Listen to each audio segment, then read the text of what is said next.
Hallo liebe NOAF-Fans, ich bin hier backstage mit Trevor von Unearth. How are you doing, man? Doing very well. You?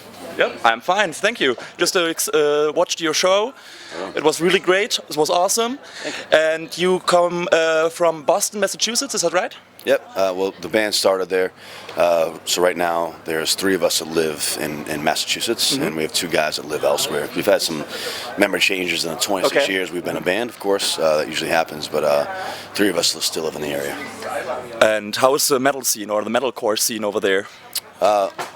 Massachusetts brought a lot of original bands, especially in the late 90s and early 2000s, and it's still very strong.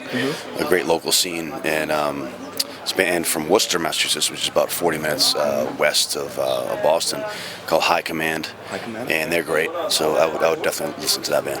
So what's the difference between like the European or German metal scene compared to the Boston, Massachusetts metal, or in general the US scene? So we started touring in Europe back in 2002, and I did notice a difference in how the live shows were. I feel like the moshing or the dancing was a slightly different style over here than it was in North America at the time. But I think since the internet has kind of taken over the world in the past 20 plus years, I feel like it's very similar everywhere we go. We've been on 6 continents, and the reaction is very similar everywhere, and the way people dress and act at shows is very similar everywhere, and it's cool. So this is one of the largest human communities around the world. Is the metal community.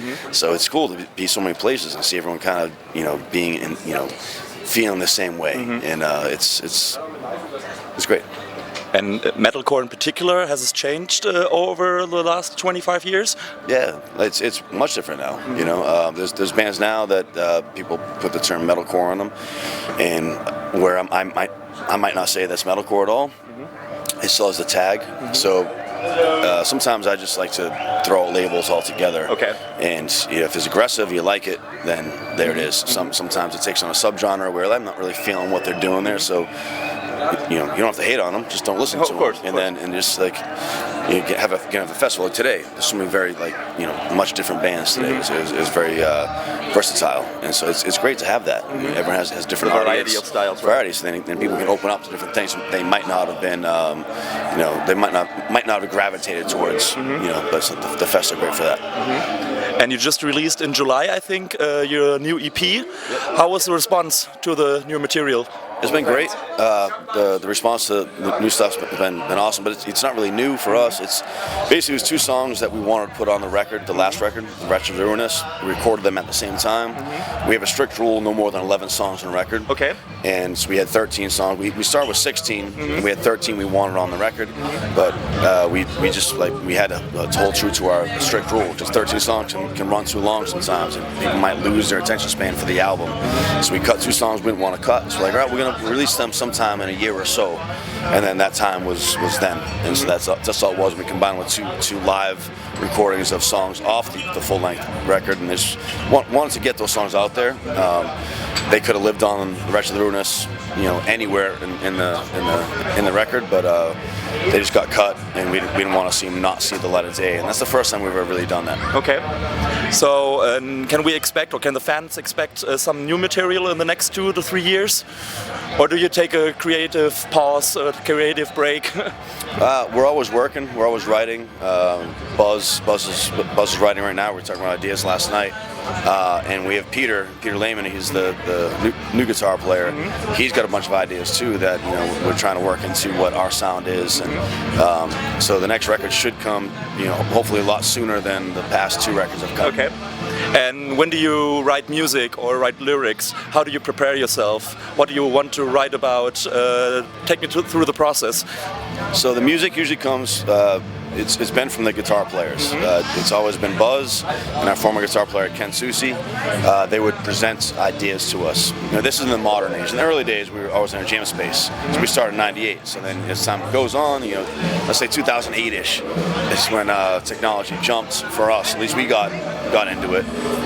Where we just trade files instead. And so it's been that way since. Whereas the guitar players will give send the band ideas. They'll have their structure. We all critique the structure, and say, hey, this part might be better here. Then you get a finished product. And once we agree on the structure, that's when I start to put on my patterns, and then I start to write lyrics. Okay. So that's been our general way for the past 16 years or so. Okay. So, but the whole band is involved in the process. Yep. So you have the general riff writers that will dictate what the song is, and then we all chip in for the arrangement of it, and then I have the control of the patterns and the lyrics, the whole theme, everything. So it's a very collaborative effort for all of us. And now I don't want to get all political because there's a lot of turbulences now in America with the upcoming elections in November.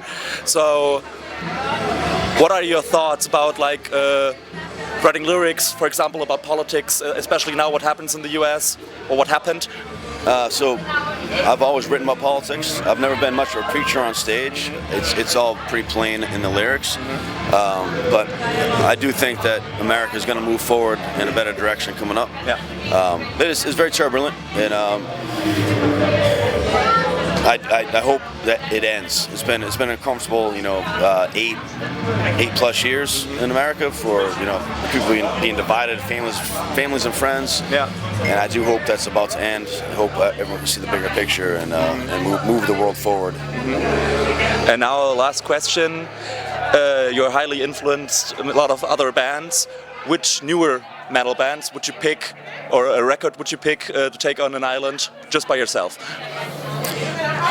Band or record? Both. Both? Okay. So they're not so new, but the band that I'm addicted to is Spirit Adrift. Okay. I listen to them, almost daily. Them and also Mastodon. I mean, I know of course. They came out around the same time we did, but I think Mastodon is one of the bands that generally when a metal band gets lighter, I gravitate away from it because I feel like they're selling out. That's how I was thought as a kid. And but Mastodon, in my opinion, they're getting better. Yeah. Every record they're getting better. I agree. They're better songwriters, better albums, better videos. It's like they're to me, for me, like they're like the Beatles of metal. Okay. they're so creative, and I really enjoy what they do, and that's what I put on almost daily, and just that vibe. Do you know them personally? Yeah, we've done a bunch of shows with them. Okay. We recorded a record in 2006 in Seattle called In the Eyes of Fire, and they were also there at the same time recording. And so, we've known them for a long time. We just did some shows with them last month. Okay, so perhaps you can recommend the NOAF festival. You can say, hey guys, play here at Neuborn. It is a great. We've had a great time today. It's an awesome festival. So how was the crowd today? They were on fire, and it got better. Despite the heat? Well, for us, it's not that hot, but it was a nice day. Yeah. And people, they were raging at the start, and the energy kept on increasing throughout.